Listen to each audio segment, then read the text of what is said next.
Good afternoon, everyone, and thank you so much for joining us today. Happy Friday. My name is Gabby, and we are joined here today with someone new to our Boys Town National Research Hospital team. So, Dr. Chong, how are you doing today? I'm doing great. Thanks, Gabby. Thanks for having me. Yes, of course. I will have you introduce yourself here in a moment. Before I do, I want to introduce the topic. So, we are going to be discussing mental health with back to school today and how to support your child during these back to school transitions. So, Dr. Chong, I know you have quite the background with this topic and with working with youth. So, I would love for you to introduce yourself, tell us more about your role, and then we'll get into several discussion questions. Yeah, so I'm Dr. Yun Chong, like Gabby said. I am actually new to Boys Town. I've only been here for less than 2 months. I have been working as an outpatient child psychiatrist here at the Maple Street Clinic in Omaha, Nebraska. And before that, I was working at a different hospital doing outpatient care as well as inpatient care, as well as partial care. But my passion is working with children and their families. So happy to be here and with Boys Town and to answer any questions you guys might have.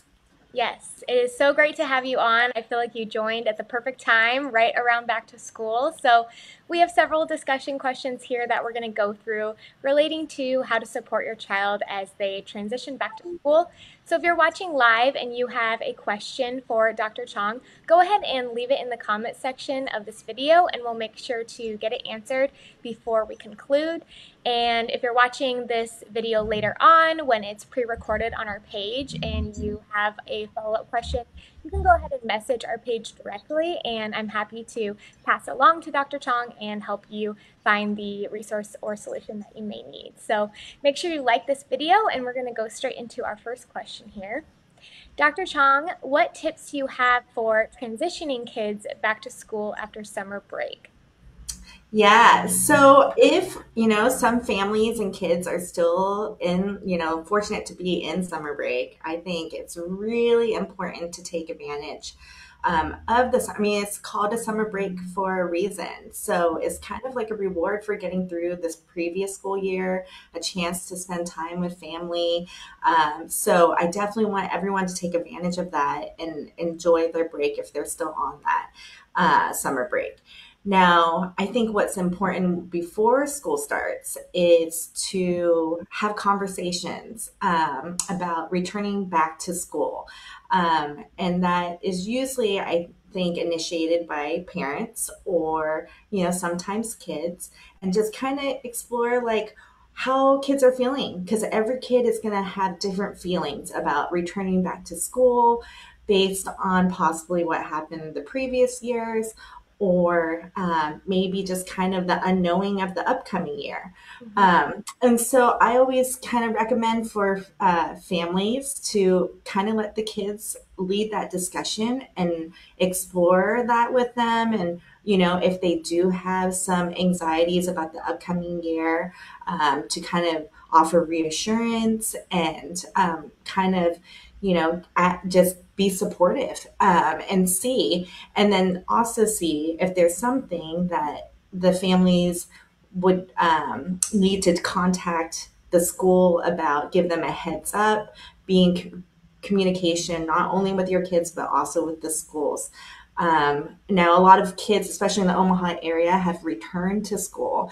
And so, a lot of the families that I'm currently working with, we talk about sleep and how important sleep is, especially after a summer break, when, especially with my teenagers, it can Yeah. get kind of crazy and hectic over the summer, which is fine because, like I said, enjoy your break, have fun. But sleep is going to be really important, not only for academics, but also all the activities that kids are a part of. And most importantly, I mean, I'm a little biased, but for their mental health.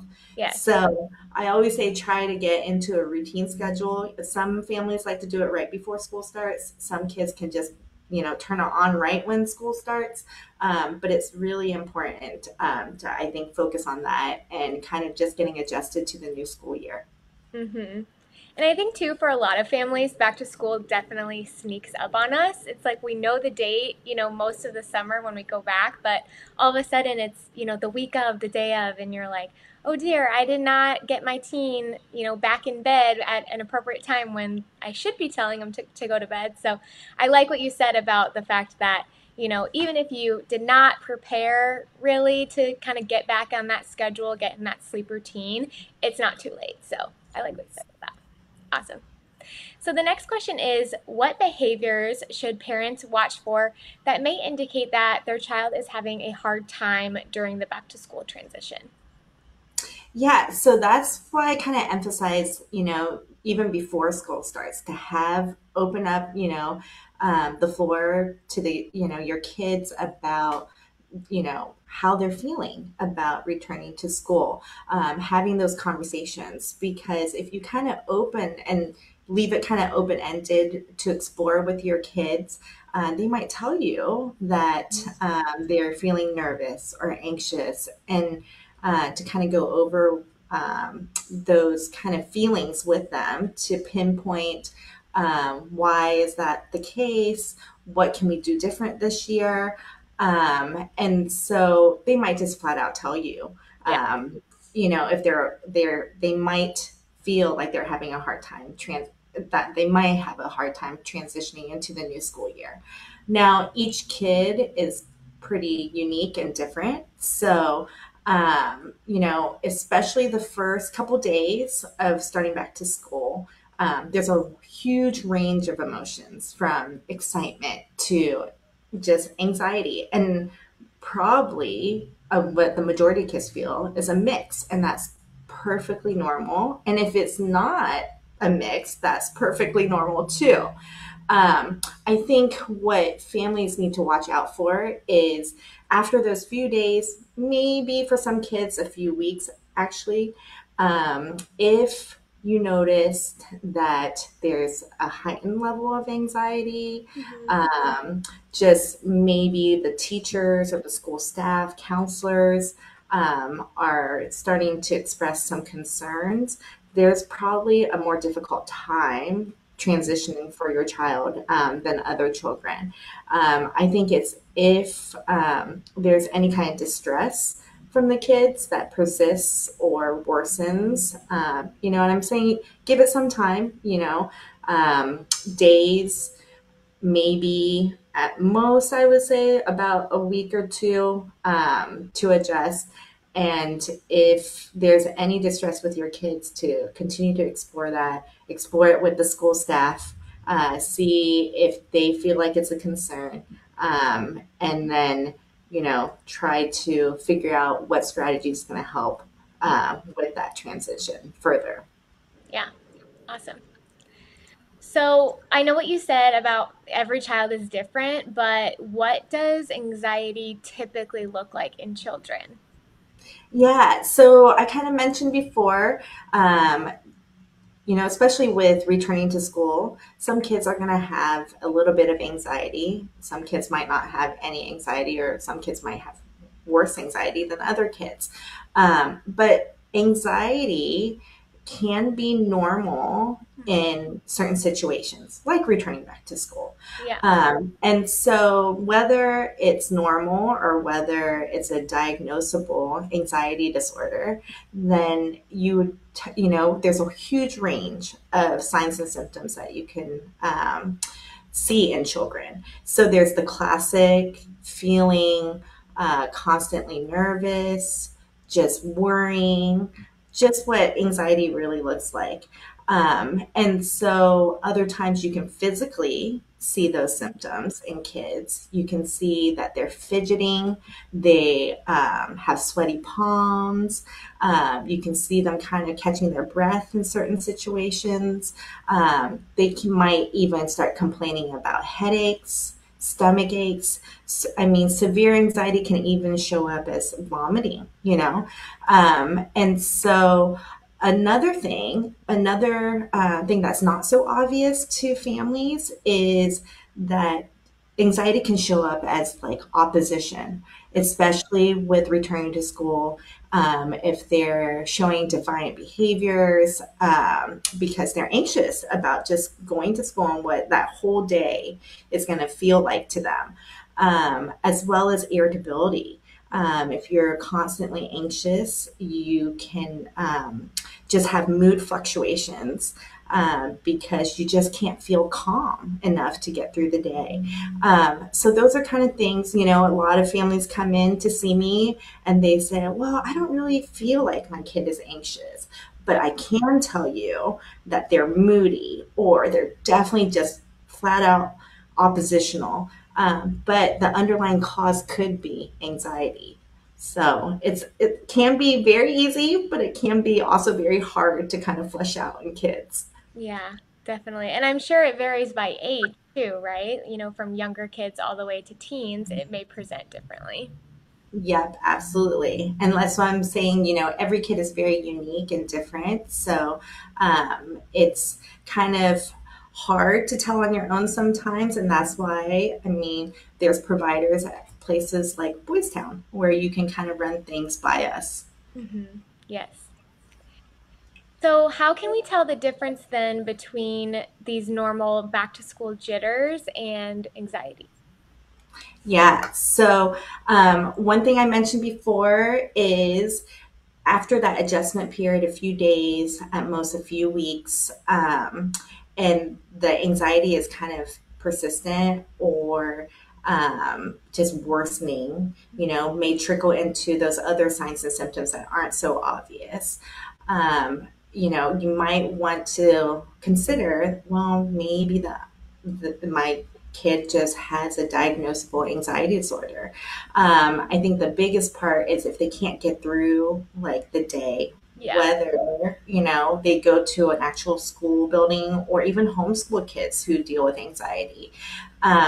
It's kind of to the point, it goes beyond the back to school jitters when um, kids just can't function in some level throughout the day. And then that's when you probably would want to seek professional help at that point. Mhm.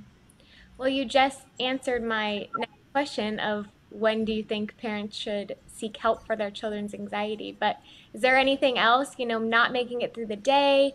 Is it maybe anything to do with extracurriculars or sports or friends, kind of translating into those areas? Yeah, so Gabby, you bring up a really good point too, because it is hard, especially for families to flesh out if it's a normal level of anxiety or if it's we need to get some more professional support and in the form of engaging with a therapist or a psychiatrist, psychiatric provider to look into medications. So even though it might be situational, Yeah. as in having sports anxiety, different subjects, or even maybe testing, Hmm. as well as presentations. Is it they feel anxious initially because there's a normal, amount of anxiety that comes with all those activities? Or is it they are really having a tough time getting through the whole activity, or even throughout the day? So even if it's situational, I think it's worthwhile to explore that, with your pediatrician, some kind of professional therapist, psychiatric provider. If there's any questions about is this normal versus something that we could treat, then there's no harm in having a second opinion on that. Oh, yeah. Yeah. And with everything going on in the world, we got this question submitted.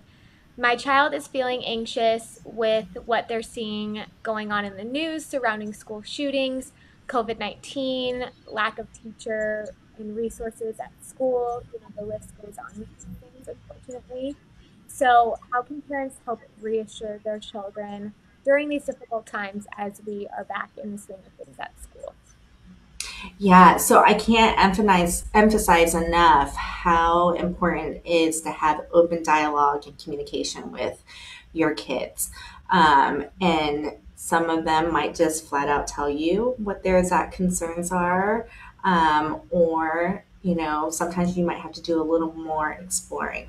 But I think it's best to kind of leave it in the hands of the kids, what they're ready to talk about, what they're not ready to talk about, and kind of see what we can do in the present as well as the future, and ensuring that they feel not as anxious about those topics. Mhm. So I think the best way is to kind of contact the school and see what they have in place in regards to, COVID-19, school shootings, just resources available at school. I mean, if the kids are concerned about it, the school is probably already on top of it. I Yeah. think they have their own protocols and their policies. Each school is different. I'm sure schools are open to feedback. And, they're always trying to figure out ways to improve kids' concerns in regards to any of those topics. So I think first explore with your kids, and then whatever their concern is, find out what the school's doing, and then reassure the kids that there's a plan in place for all of those concerns. Mhm. Yeah, and something else too I want to mention is, you don't need to wait for parent-teacher conferences to initiate these conversations. They're like just as Dr. Tong is saying with our kids to have that open line, it's also very important to have that with the school and with your child's teacher to reach out anytime and don't just wait, a couple months into the school year to kind of address these things. So, want to make that. Yeah, absolutely. I can't tell you how many times that families will come in to discuss school concerns with me, Yeah. or school staff will contact me Yeah. and want to talk about like a mutual family that we're working with, Mhm. and there would be like a disconnect between, oh, the family will say, hey, I didn't, the school never brought that to my attention, or the school will say, well, the parents never brought that to our attention, or the kids never did. And I'm like, oh, if we could just kind of all Ah, communicate, yeah. I think maybe we could have come to a solution earlier. But I'm more than happy, as well as, all my colleagues, to kind of be that mediator to figure out where was the communication loss. So I Mhm. can't express that enough, Yeah. how important communication is. Yes. So we have a couple more questions here for our discussion. So if you're watching live and you have a question on how to support your child's mental health during back to school, now is the time to leave it in the comment section so we can get it answered, and make sure you give this video a thumbs up. So I know we've linked a few resources down here in the comment section of this video, but additionally, what resources does Boys Town offer for children and families dealing with back to school anxiety? Yeah, so in my short time here at Boys Town, I have been so impressed with how much resources are available at Boys Town. I mean, that is one of the main things that kind of drew me here, looking for a job.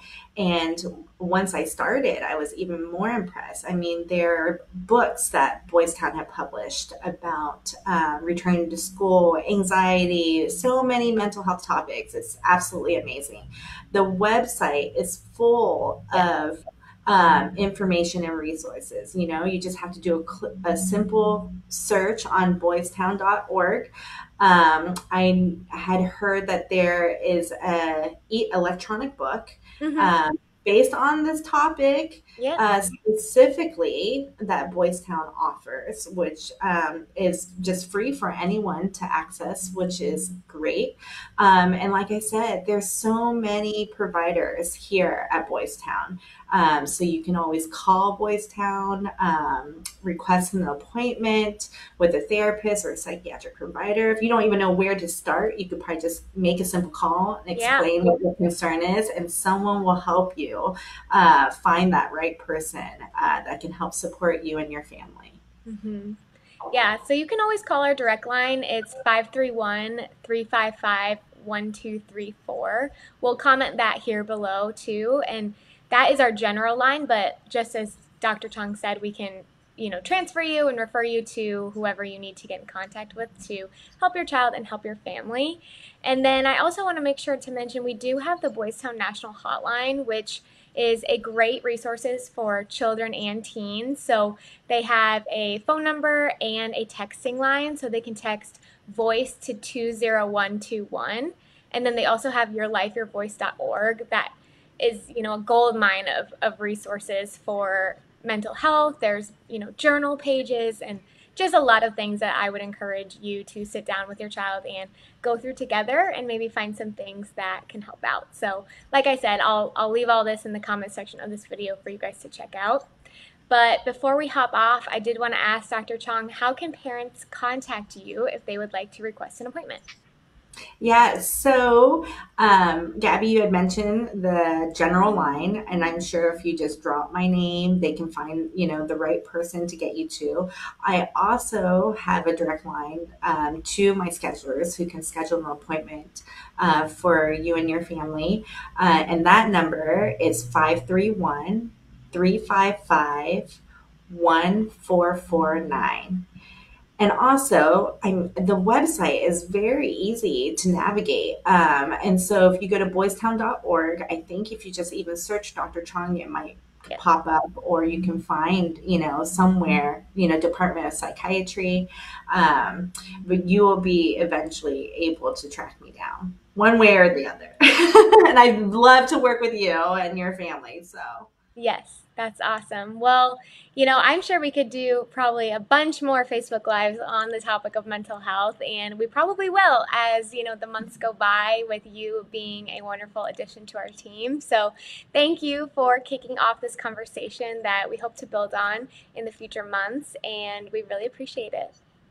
Well, thank you, Gabby. Thanks to you and Boys Town for having me today. I really appreciate it. Of course. Well, thank you everyone for tuning in. Make sure to like this video if you enjoyed it, and we will see you next time.